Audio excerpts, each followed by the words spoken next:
6 people are dead, 4 of them children, the youngest just 2.5 months old. The crime has shocked the sleepy Ottawa suburb of Barrhaven, where the crime happened. Police say the father, the only survivor of the tragedy, is in hospital in stable but serious condition. We have arrested and charged a 19-year-old male, Frank D'Souza, with 6 counts of first-degree murder and 1 count of attempted murder.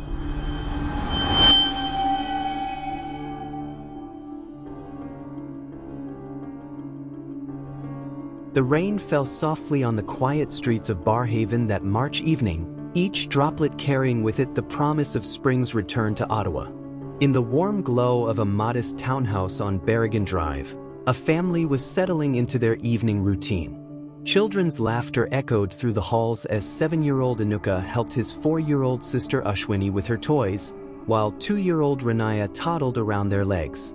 In the nursery, baby Kelly, just 2.5 months old, slept peacefully in her crib, unaware that this would be her family's last night together. Danushka Wickramasinghe should have felt complete.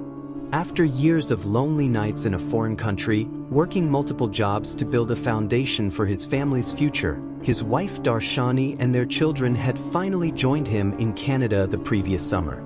The 38-year-old had arrived in Ottawa in July 2021 with nothing but dreams and determination. He had left behind a comfortable job at a mobile company in Sri Lanka, trading security for the uncertain promise of a better life for his family. Those early days in Canada had been brutal. The isolation, the language barriers, the endless struggle to establish himself while being thousands of miles away from everyone he loved. But Danushka was a man of quiet strength and unwavering faith. He had worked tirelessly, taking whatever jobs he could find, slowly building his cleaning company from nothing. Every dollar saved, every sacrifice made, was for the moment when he could bring his family to their new home. When that day finally came last summer, when he held Darshani in his arms at the airport and watched his children's eyes widen at their new surroundings, it felt like every hardship had been worth it. Darshani Delanka Ekanaik was more than just a devoted wife and mother. At 35, she carried herself with the quiet dignity of an educated woman who had left everything behind for love and hope. A former student at Malaida Devi Balika Vidyalaya and an alumna of Colombo University, she had been working as a teacher at St. Benedict Model School in Pugoda before making the difficult decision to uproot her life. In her homeland, she had been known for her generosity, donating piles of belongings to flood victims before leaving for Canada. Even after arriving in Ottawa, she had asked her mother to donate a child's bicycle she had left behind. Such was her nature, always thinking of others, always finding ways to help. The children had adapted to their new life with the resilience that only the young possess. Inuka and Ashwini walked just 5 minutes each morning to Manor Paul Baxter Catholic School on Beatrice Drive, their backpacks bouncing as they chatted excitedly about their day ahead. Their teachers described Inuka as fast, kind, intelligent, and imaginative. He was the type of child who lit up a classroom, whose smile could brighten even the cloudiest Ottawa morning. His friends would later say they loved his imagination and how he made everyone laugh. Ashwini, with her infectious giggles, was the apple of her father's eye, while little Renaya was just beginning to explore the world with the fearless curiosity of a toddler. The family had seemed blessed when baby Kelly was born in Ottawa, making her a Canadian citizen by birthright. Her arrival had brought immeasurable joy to the household. Darshani would spend hours holding her youngest daughter, singing the same lullabies she had sung to her other children back in Sri Lanka. The sound of Kelly's gentle coos filled the house with a music that made everything feel right. But perhaps the most telling aspect of the Wickramasinghe family was their capacity for kindness, even to strangers. This generosity would prove to be both their greatest virtue and their ultimate downfall. In the basement of their Barrhaven home lived a young man who should have been like a son to them. Fabio D'Souza was just 19 years old when he first crossed paths with Danushka. Like so many international students, he had come to Canada with dreams of education and opportunity. He had enrolled at Algonquin College, sharing a boarding house with Danushka during those early days. On the surface, he seemed like any other homesick teenager struggling to find his place in a new country. When Febrio was asked to leave his boarding accommodations, it was Danushka who stepped forward with an offer that would change everything. "Come stay with us," he had said, opening his home to this young man who had nowhere else to go. It was an act of pure kindness, the kind of gesture that defined who Danushka was as a person. He saw a struggling young man from his homeland and instinctively wanted to help. Febrio moved into the basement of the Berrigan Drive townhouse a few months before that fateful March night. To the outside world, he seemed like a quiet, unremarkable young man. He had been a student, he kept to himself, and he even maintained a YouTube channel where he posted videos about the video game Minecraft. His aunt would later describe him as a good student, quiet and well-behaved. But beneath this ordinary exterior, something dark was growing. The family treated Febrio like one of their own.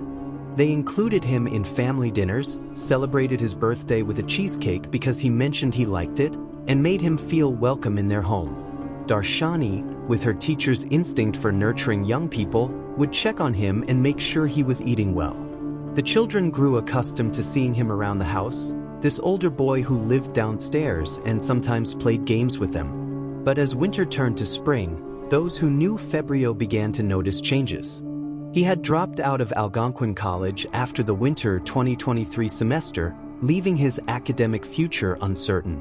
According to the resident monk at the local Buddhist monastery, Febrio had been struggling with dark thoughts, even contemplating suicide. He had begun cutting off contact with his relatives in Ottawa, blocking their phone numbers and social media accounts. This isolation should have been a warning sign, but in a household focused on building their new life, these red flags went unnoticed. The evening of March 6, 2024, began like any other. Darshani spoke with her mother Gita Ekanaik in Sri Lanka, as she did every night. But something was different about this conversation. It was unusually brief, lasting only 5 minutes instead of their usual lengthy chats. Gita sensed that something was weighing on her daughter's mind, but Darshani didn't share what was troubling her. "She asked me to go to sleep," Gita would later recall, those being among the last words she would ever hear from her daughter. Danushka returned home around 10:30 p.m. after a long day of work, probably looking forward to the quiet comfort of his family's presence. He was building something beautiful in this new country, a successful business, a safe home for his children, and a future filled with possibilities. As he approached his front door that night, he had no idea that his life was about to be shattered beyond repair. What happened next would haunt Ottawa for years to come. As Danushka entered his home, he found Febrio waiting for him with a knife. The young man he had opened his home to, the teenager he had treated like family, had transformed into something unrecognizable.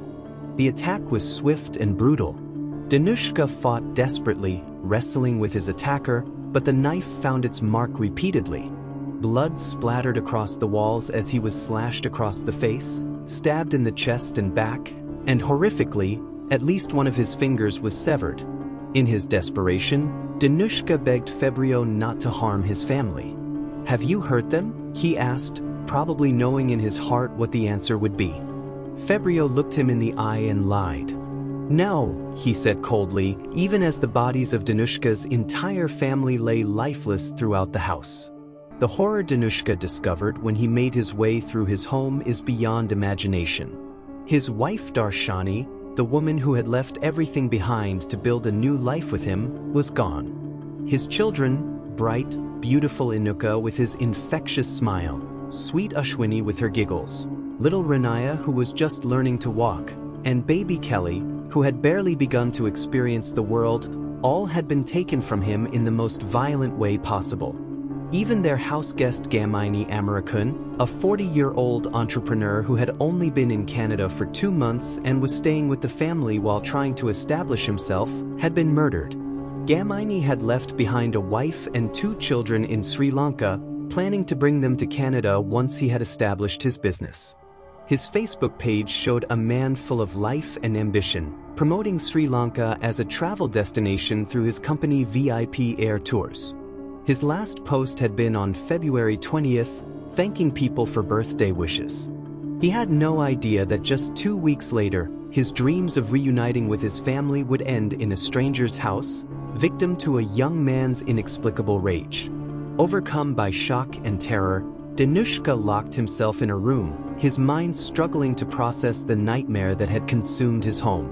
The man who had worked so hard to provide safety for his family was now the sole survivor of their destruction. Eventually, he found the strength to run outside, screaming and bleeding, his cries for help piercing the quiet suburban night. Neighbors heard his anguished screams and immediately called the police. When officers arrived at 10:52 p.m., they found a scene that would be etched in their memories forever. Febrio de Zoysa, the 19-year-old Sri Lankan former Algonquin College student, was arrested shortly before 11 p.m. and charged with 6 counts of first-degree murder and 1 count of attempted murder. The aftermath was a symphony of sirens and flashing lights in a neighborhood that had never seen such violence. Police officers, paramedics, and investigators swarmed the quiet street as news of the tragedy began to spread. By 11:17 p.m., Ottawa police posted on social media that there was an ongoing police operation in the 300 block of Berrigan Drive, urging people to avoid the area. At 2:30 a.m., they confirmed what everyone feared, a homicide with multiple victims, with one person taken to the hospital with serious but non-life-threatening injuries. The news hit the Sri Lankan community in Ottawa like a thunderbolt. Families who had made similar journeys, who understood the sacrifices involved in building a new life in a foreign country, were devastated. The Buddhist community that had embraced the Wickramasinghe family was left reeling. How could such evil exist in their peaceful corner of the world? At 6:15 a.m., police confirmed the unthinkable: 6 people had been found dead, including 2 adults and 4 children. Ottawa Police Chief Eric Stubbs struggled to find words to describe the senseless violence. "I want to emphasize this was a senseless act of violence perpetrated on purely innocent people," he told CBC Radio, his voice heavy with the weight of delivering such devastating news. The investigation revealed details that made the crime even more incomprehensible. This wasn't a random attack or a crime of passion. It was calculated, brutal, and directed at people who had shown nothing but kindness to their killer. The weapon was described as an edged weapon with sharp edges, like a knife, a tool that had been used to destroy an entire family's future in a matter of minutes. As news of the tragedy spread, the community's response was immediate and overwhelming. The Buddhist Congress of Canada, led by monastery director Banti Sunitha, organized a GoFundMe campaign to support Danushka and the victims' families. Within days, the campaign had raised nearly $162,000 from over 1,000 donors, a testament to the impact this family had made in their brief time in Ottawa. The school where Inuka and Ashwini had been students became a center of grief and remembrance. Teachers who had come to know these bright, enthusiastic children struggled to explain to their classmates what had happened. Handmade cards from 7-year-old Inuka's classmates appeared at the family's home, colorful letters that spelled out a community's sorrow. "We will miss you, Inuka," they wrote. "We will miss your smile." In the hospital, Danushka fought not just for his physical recovery but for his sanity. The man who had lost everything somehow found the strength to show compassion even for his family's killer. When community members visited him, they were amazed by his grace. Despite the visible wounds on his face and body, despite having one of his fingers bandaged where it had been severed, he managed to smile when visitors entered his room. Even more remarkably, he expressed empathy for Febrio, the young man who had destroyed his world. The funeral service held on March 17th was a sea of grief and solidarity. More than 100 mourners gathered to pay their respects to a family that had become a symbol of both the immigrant dream and its tragic fragility. 5 coffins were placed at the front of the room, 3 smaller white ones for the children and 2 larger wooden caskets, one containing framed photos of both Darshani and baby Kelly. The sight of those tiny coffins was more than many could bear. Danushka, surrounded by family members who had flown in from Sri Lanka, spoke through his tears about his beloved wife and children. He thanked the first responders and hospital staff who had helped him through the initial shock and chaos. His words were a testament to a man trying to find meaning in the midst of unimaginable loss. The ceremony included recordings from Gamini's wife and daughter back in Sri Lanka, who were unable to travel to Canada for the funeral.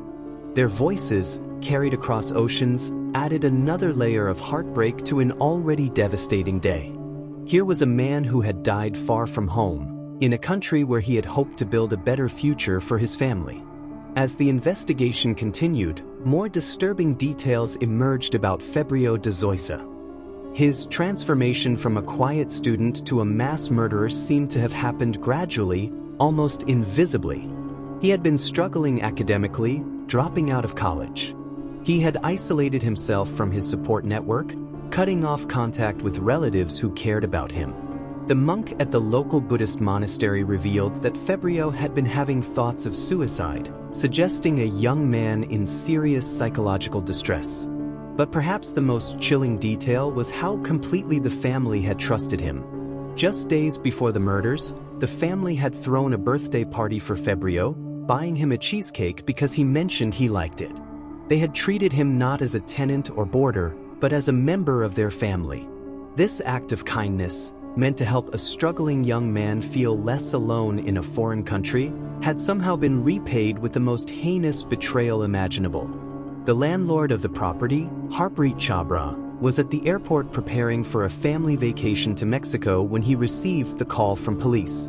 He had rented the townhouse to the Wickramasinghe family the previous summer and had come to know Danushka as a model tenant, always paying rent on time, taking good care of the property, and being respectful and kind. Chabra had no idea that Febrio was living in the house, as he had only rented to the family. The news of what had happened in his property left him struggling for words.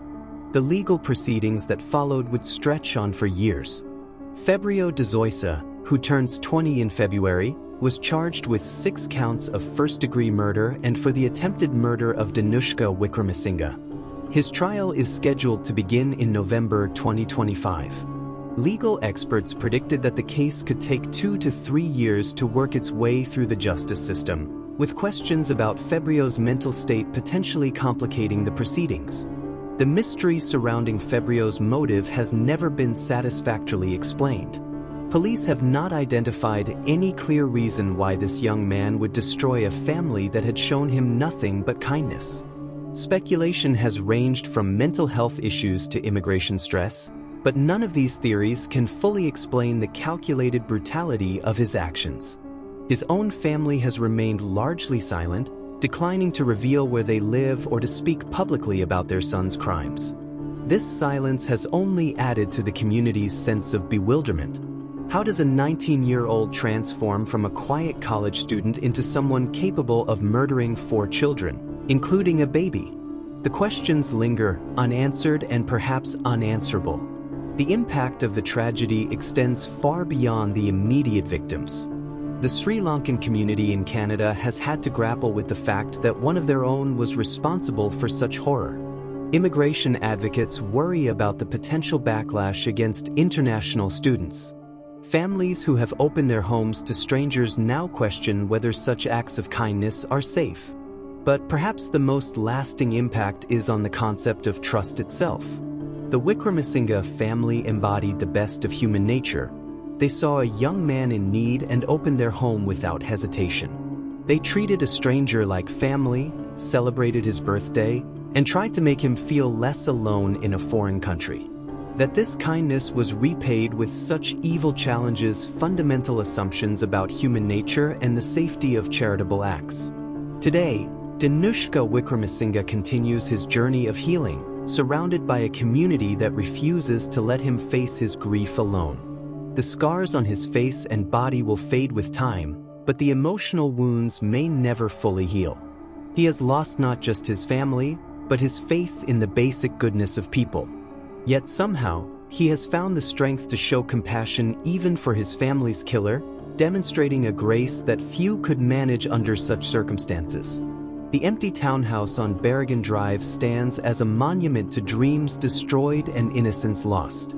The children's toys have been cleared away, the family photos taken down, but the memory of what happened there will linger. In a neighborhood where children once walked safely to school and families felt secure in their homes, there is now an awareness of how quickly everything can change.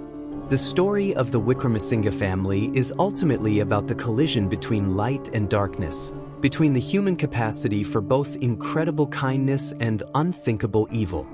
It reminds us that in our efforts to help others, to show compassion to strangers, to build communities of support and care, we make ourselves vulnerable. But it also shows us that even in the face of the most profound loss, the human spirit can endure, and communities can come together to support those who are suffering. As we wait for Fabio de Zois's trial to begin, as we seek answers that may never come, the legacy of the Wickramasinghe family lives on. Inuka's teachers still remember his smile and his kindness to other students. Ashwini's infectious laughter echoes in the memories of those who knew her. Little Renaya's first steps and baby Kelly's gentle coos remain precious in the hearts of their relatives. Darshani's generosity and devotion to her family continue to inspire those who knew her story. And Danushka's capacity for forgiveness in the face of unimaginable loss stands as a testament to the resilience of the human spirit. Their story is a reminder that behind every headline about violence and tragedy are real people with real dreams, real hopes, and real love for each other. The Wickramasinghe family came to Canada seeking a better life, and in their brief time in Ottawa, they touched countless lives with their kindness and warmth. That they were taken from this world in such a horrific way is a tragedy that will never be fully understood or accepted. But their memory lives on, carried forward by a community that refuses to forget, by a father who somehow finds the strength to continue, and by all of us who believe that despite the darkness that sometimes touches our world, acts of kindness and compassion remain worth the risk. In remembering the Wickramasinghe family, we honor not just their lives, but the very best of what it means to be human.